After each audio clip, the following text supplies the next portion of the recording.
Sabi po dyan, a father who lead his family to God.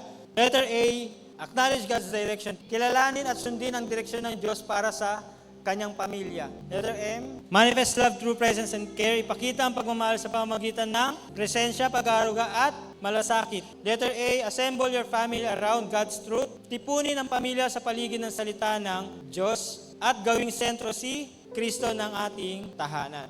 Mga tatay, may epekto po sa anak nyo ang ginagawa nyo po ngayon sa kanila.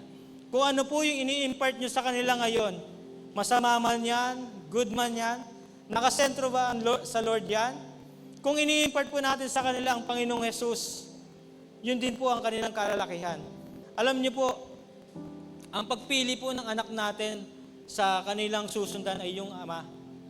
Alam niyo po, yung anak na lalaki, kapag nagpamilya yan, ang titignan niyang ama, yung kanyang tatay.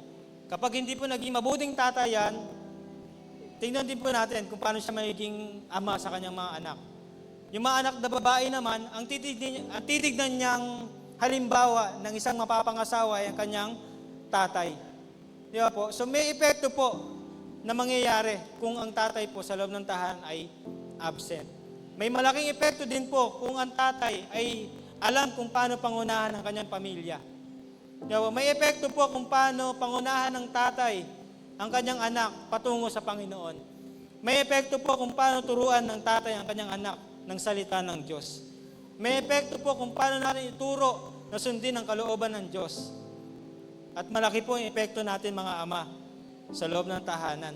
Sabi nga po dyan, ang pinakadakilang pamana na may iwan natin sa ating mga anak ay hindi kayamanan o tagumpay, kundi isang buhay na halimbawa ng pananampalataya at pagsunod sa Panginoong Hesukristo.